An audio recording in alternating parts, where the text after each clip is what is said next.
नमस्कार दोस्तों, मैं राकेश ऑफ एसी एकेडमी से। आज हम आधुनिक भारत के इतिहास के अंतर्गत भारत के वायसराय के टॉपिक को मेंस के आधार पर डिस्कस करने जा रहे हैं। ध्यान दीजिएगा, paper number CGPSC mains paper number 3 में है। भाग 1 के अंतर्गत पार्ट 1 के अंतर्गत है भारत का इतिहास, और इसके अंतर्गत हम डिस्कस करने जा रहे हैं भारत का वायसराय।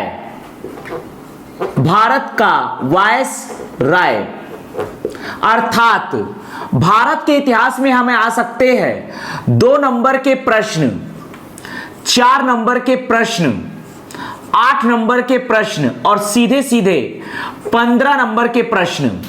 2 नंबर के प्रश्न में कम से कम आप 2 फैक्ट दिखाइए, 4 में कम से कम 4 फैक्ट, 8 और 15 की डिजाइनिंग करते समय आपको ध्यान देना है। सबसे पहले इतिहास में लिखना होता है पृष्ठभूमि, उसके बाद भूमिका में हम लिखेंगे वास्तविक घटना, जिस घटना को हमको डिटेल में डिस्कस करना है, और लास्ट में मूल्यांकन में हमें परिणाम को डिस्कस करना है। ध्यान दीजिएगा। तो इस प्रकार से हम 8 नंबर और 15 नंबर की डिजाइनिंग करेंगे। मान लीजिए आपके पास 8 नंबर का प्रश्न आता है। 8 नंबर अर्थात हमें 100 शब्द लिखने हैं, अर्थात हमें दिया जाएगा 10 लाइन। तो इस प्रकार से आप यहां पर 3 लाइन पृष्ठभूमि दिखा सकते हैं, 2 लाइन मूल्यांकन दिखा सकते हैं और 5 लाइन आप यहां पर घटना क्रम को समझा सकते हैं। मान लीजिए ये प्रश्न आता है 15 नंबर के लिए, अर्थात हमें लिखना 175 शब्द, हमें प्रोवाइड किया जाएगा 18 लाइन। तब हम इस स्थिति में 2 लाइन मूल्यांकन दिखा सकते हैं, यहां पर हम 4 लाइन दिखा सकते हैं आपका पृष्ठभूमि, या इसे हम बढ़ा भी सकते हैं। तो इस प्रकार से बाकी लाइन आप यहां पर घटना में दे सकते हैं। यहां पर लाइन को आप बढ़ा या घटा सकते हैं अपने हिसाब से। मान लीजिए 3 लाइन मैंने मूल्यांकन दे दिया, 5 लाइन का मैंने पृष्ठभूमि दे दिया और 10 लाइन का 10, 11, 12 लाइन का मैंने यहां पर घटना क्रम को समझा दिया। तो इस प्रकार से हम डिस्कस करने जा रहे हैं आधुनिक भारत के इतिहास के अंतर्गत भारत का वायसराय। हालांकि भारत के वायसराय में यदि आपको किसी वायसराय की भूमिका पूछा जाता है, तो आप सीधे सीधे उसकी भूमिका को लिखना प्रारंभ कर दीजिए।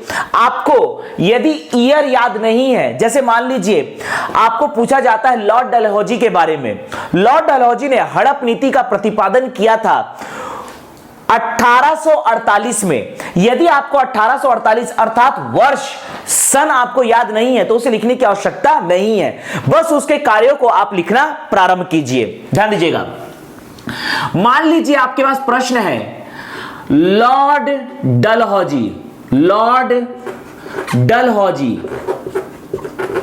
की भूमिका पर प्रकाश डालिए। की भूमिका का मतलब होता है रोल, अर्थात इन्होंने क्या कार्य किया, यह हमें डिस्कस करना है। लॉर्ड डलहौजी की भूमिका पर प्रकाश डालिए। लॉर्ड डलहौजी की भूमिका पर प्रकाश डालिए। ध्यान दीजिएगा। मान लीजिए यह प्रोवाइड किया, हमें यह लिखना है अंक 2 के लिए शब्द सीमा हमें दी गई है 30, अर्थात हमें 4 लाइन प्रोवाइड किया जाएगा। ध्यान दीजिएगा, जब भी आप किसी गवर्नर जनरल या वायसराय के बारे में आप लिखने जा रहे हैं, या किसी भी व्यक्ति के बारे में आप भूमिका लिखने जा रहे हैं, तो भूमिका में उसके कार्यों को आप सिंपल पॉइंट वाइज लिख दीजिए। यहां पर आपको किसी विशेष प्रकार की डिजाइनिंग करने की आवश्यकता बिल्कुल भी नहीं है। यदि मान लीजिए आपको फील होता है कि आप इसमें मैप बना सकते हैं, जैसे कि लॉर्ड डलहौजी के द्वारा सेना मुख्यालय मेरठ में बनाया गया, तो आप मेरठ दिखा दीजिए। कराची से इनके द्वारा डाक टिकट जारी किया गया, तो आप कराची को दिखा दीजिए। यदि आपको फील होता है कि आप इसमें मैप बना सकते हैं, तो आपको बनाना चाहिए, क्योंकि मैप बनाने से आपके आंसर की ग्रेविटी बढ़ती है और आपको अच्छे अंक प्रदान किए जाते हैं। मैप बनाने से आपका आंसर इंटरेक्टिव हो जाता है, ध्यान दीजिएगा। तो मैं लॉर्ड डलहौजी के बारे में जो जो जगह इनके भूमिका में आता है उसे मैं चित्र में बस प्रदर्शित कर दूंगा ताकि हमारा आंसर इंटरेक्टिव हो जाए। ध्यान दीजिएगा, यहां पर लॉर्ड डलहौजी के बारे में भारत से संबंधित जो जो जगह आएगा उसे मैं यहां पर डिनोट करते जाऊंगा। ध्यान दीजिएगा, ध्यान रखने वाली बात यह है कि आपको यहां पर सन दिखाने की आवश्यकता नहीं है। यदि याद है तो दिखाइए, अगर याद नहीं है बस कार्य को बताते जाइए। ध्यान दीजिएगा, सिंपल से यहां लिखना है लॉर्ड डलहौजी की भूमिका, लॉर्ड डलहौजी की भूमिका लिखकर डैश दीजिए और लिखना प्रारंभ कीजिए। मान लीजिए मैंने पहला पॉइंट लिख दिया, रुड़की इंजीनियरिंग कॉलेज की स्थापना, जो आज है IIT Roorkee, Roorkee engineering college की स्थापना, कॉलेज की स्थापना, कॉलेज की स्थापना। यदि मान लीजिए आपको ईयर याद है तो लिखिए, अदरवाइज आपको ईयर दिखाने की बिल्कुल भी आवश्यकता नहीं है, क्योंकि जब आप मेंस में पहुंचेंगे तब तक आपके पास कंटेंट ज्यादा होंगे, अर्थात ईयर की इतनी आवश्यकता नहीं है। अगर याद है तो ब्रैकेट में दिखा दीजिए, याद नहीं है तो अगला पॉइंट लिखना प्रारंभ कर दीजिए। चूंकि मुझे याद है तो मैं यहां पर दिखा देता हूं 1847, अगर याद नहीं है तो मत दिखाइए, इसकी आवश्यकता नहीं है। दूसरा आप लिख सकते हैं हड़प नीति, हड़प नीति का प्रतिपादन, हड़प नीति, हड़प नीति इन्होंने लाया था 1848 में। सन देने की बिल्कुल भी आवश्यकता नहीं है, चूंकि यहां रुड़की इंजीनियरिंग कॉलेज का बात हुई है तो यहां पे आप दिखा दीजिए रुड़की, ये दिखा दीजिए रुड़की। ध्यान दीजिएगा, यहां पर हड़प नीति, हड़प नीति के बाद आप दिखा सकते हैं सार्वजनिक निर्माण विभाग, सार्वजनिक निर्माण विभाग की स्थापना, आज इसे ही कहते हैं पीडब्ल्यूडी, पीडब्ल्यूडी। इसके बाद आप दिखा सकते हैं 1851 में इनके द्वारा टेलीग्राम सेवा का प्रारंभ किया गया कलकत्ता से डायमंड हार्बर, ये आपका है कलकत्ता, ये पकड़ना है कलकत्ता से, ये पकड़ना है डायमंड हार्बर, डायमंड हार्बर। ध्यान दीजिएगा 1851, ईयर अगर आपको याद नहीं है तो मत लिखिए। टेलीग्राम, टेलीग्राम सेवा, टेलीग्राम सेवा कलकत्ता से, कलकत्ता से डायमंड हार्बर का प्रारंभ,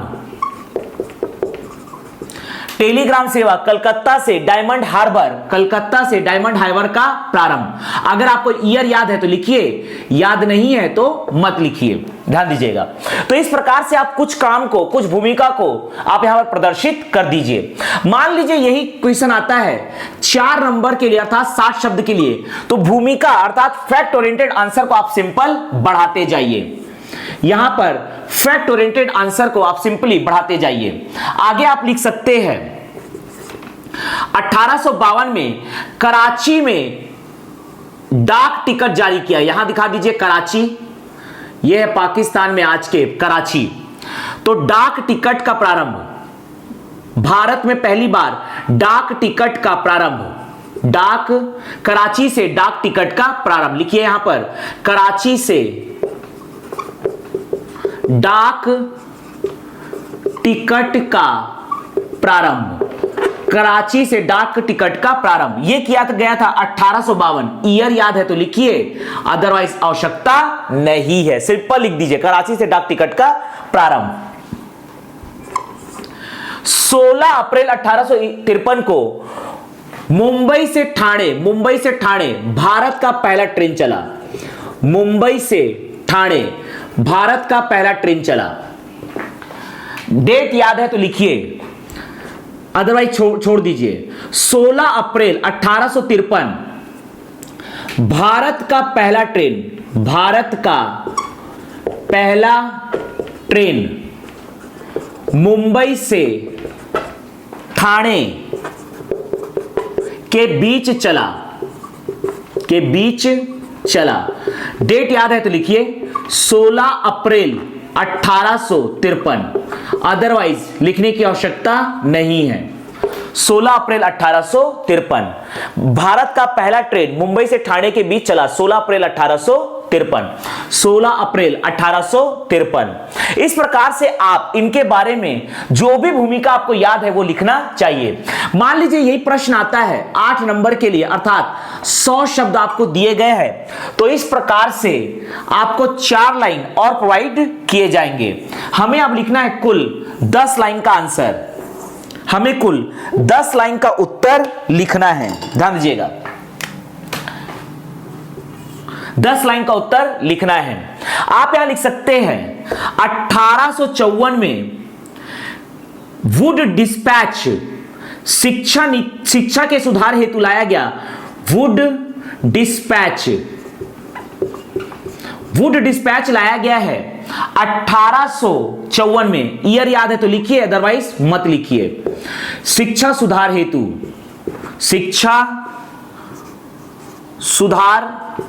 हेतु ये लाया गया, शिक्षा सुधार हेतु। पोस्ट ऑफिस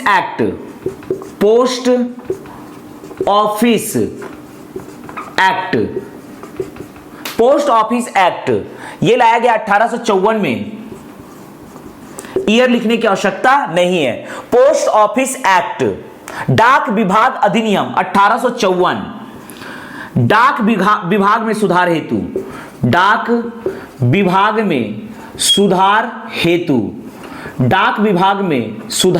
हेतु। इसके बाद देखना है वीविंग एंड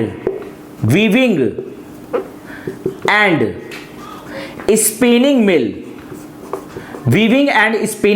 मिल की स्थापना हुई है 1854 में। भारत का पहला आधुनिक वस्त्र उद्योग यह स्थापित हुआ है मुंबई में। इसके बाद आप लिख सकते हैं 1855 में लाया गया विधवा पुनर्विवाह अधिनियम। 1855 में लाया गया विधवा पुनर्विवाह अधिनियम 1855। अगर आपको ईयर याद नहीं है तो बिल्कुल मत लिखिए, लेकिन कार्य लिखना जरूरी है। विधवा पुनर्विवाह अधिनियम 1855। विधवा पुनर्विवाह अधिनियम का तात्पर्य है विधवा महिलाओं का पुनर्विवाह कर समाज में प्रतिष्ठा प्राप्त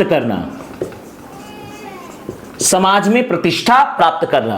तो इस प्रकार से लॉर्ड डलहौजी के भूमिका को हमने डिस्कस किया है कुल 100 शब्द के लिए। लॉर्ड डलहौजी की भूमिका, आप यहां पर जब भी मैप दिखाते हैं आप यहां पर सिर्फ जगह बताइए जहां पर इन्होंने कार्य का प्रारंभ किया। लॉर्ड डलहौजी की भूमिका, रुड़की इंजीनियरिंग कॉलेज की स्थापना, हड़प नीति 1848, सार्वजनिक निर्माण विभाग पीडब्ल्यूडी, टेलीग्राम सेवा, कलकत्ता से डायमंड हार्बर का प्रारंभ 1851, कराची से डाक टिकट का प्रारंभ 1852, भारत का पहला ट्रेन मुंबई से ठाणे के बीच चला 16 अप्रैल 1853, वुड डिस्पैच 1854, शिक्षा सुधार हेतु, पोस्ट ऑफिस एक्ट 1854, डाक विभाग में सुधार हेतु, weaving and spinning mill 1854, Bharat का पहला आधुनिक वस्त्र उद्योग मुंबई, विधवा पुनर्विवाह अधिनियम 1855, विधवा महिलाओं का पुनर्विवाह कर समाज में प्रतिष्ठा प्राप्त करने के उद्देश्य से। तो यह है लॉर्ड डलहौजी की भूमिका। इसी प्रकार से हम किसी भी बी वायसराय या बंगाल के गवर्नर या बंगाल के गवर्नर जनरल या भारत के गवर्नर जनरल या भारत के वायसराय के कार्यों को सिंपल यहां पर भूमिका लिखकर डैश देंगे और पॉइंट वाइज उनके कार्यों को लिख देंगे। आपको कहीं भी ईयर दिखाने की जरूरत नहीं है, आपको कहीं भी वर्ष दिखाने की आवश्यकता नहीं है। आप सिंपली उनके कार्यों को अपने हिसाब से पॉइंट वाइज लिख दीजिए, तो यह आपका आंसर कंप्लीट हो जाएगा। तो यह हमने डिस्कस किया भारत के वायसराय या बंगाल के गवर्नर या भारत के गवर्नर जनरल या भारत के वायसराय को मेंस के आधार पर लिखना सीखा।